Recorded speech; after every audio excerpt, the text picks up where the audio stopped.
Take it back. Do do do do. Take it back. Yeah yeah yeah yeah. Take it back. Do do do do. Take it back. Bol som na svetovom medzinárodnom turnaji v Debrecíne v Maďarsku, kde sa zúčastnilo viac ako 25 štátov, 150 boxerov.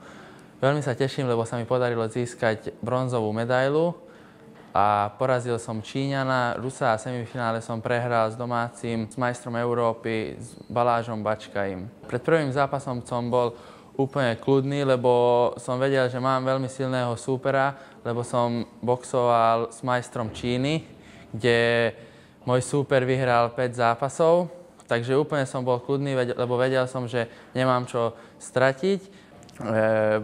Hlavne som boxoval s prednou rukou, tráfal som ho, po prvom kole som vyhrával o 3 body, po druhom kole som vyhrával o 6 bodov a na konci som vyhral 15-7.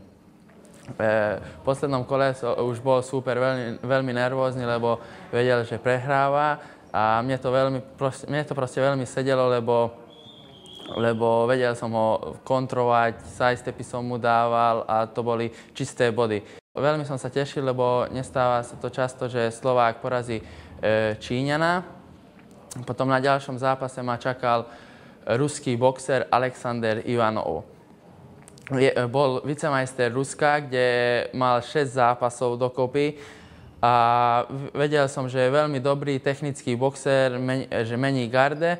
A tuto som už bol ešte viac kľudnejší, lebo vedel som, že už vôbec nemám čo stratiť, lebo už aj tréner Tomi Kitkováč, aj reprezentačný tréner Pavol Hlavačka bol so mnou veľmi spokojný, že som porazil Číňana.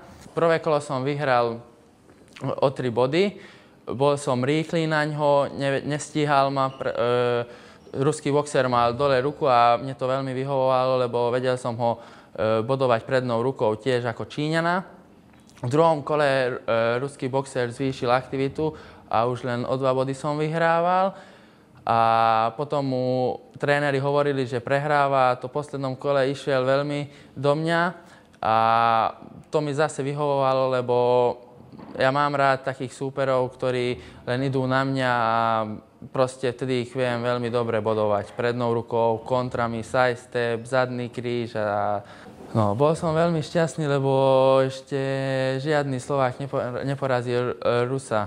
Takže to je tiež veľmi veľká vec, že som porazil Rusa. Po tomto úspechu sa pripravujem o 4 týždne na svetový turnaj Ústí nad Labem. Tam tiež bude takisto, to je tiež taký svetový turnaj, jak toto Bočkaj Ištván.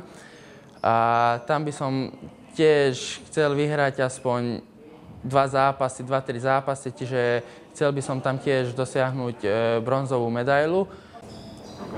Mojou veľkou výzvou je dostať sa na olympiádu a to je hlavná vec, aby som sa tam dostal.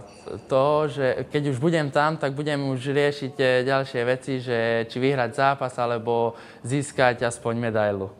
Ja by som chcel takisto touto cestou sa pripojiť ku gratulantom a mene samozrejme nášho gymnáziánka Matúšku Galantie, mene svojom popriať nášmu študentovi Patrikovi Rajčanimu k výbornému úspechu, ktorý dosiahol v predchádzajúcich dňoch v Debrecíne, v Budapešti na medzinárodnom turnaji.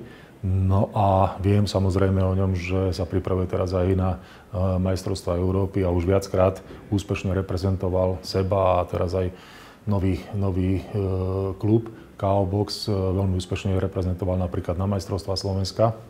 Ja pevne verím, že forma mu vydrží a že bude aj naďalej robiť radosť nielen sebe, teda, ale aj iným priaznivcom tohto športu. No a pri tejto príležitosti by som chcel aj pripomenúť, že Patrik u nás študuje druhý rok, pretože po druhom ročníku prestúpil k nám do nášho gymnázia a ja chcem povedať, že nemal doteraz žiadne problémy, ba povedal by som a vyzdvihol by som to, že skončil vždy s vyznamenaním.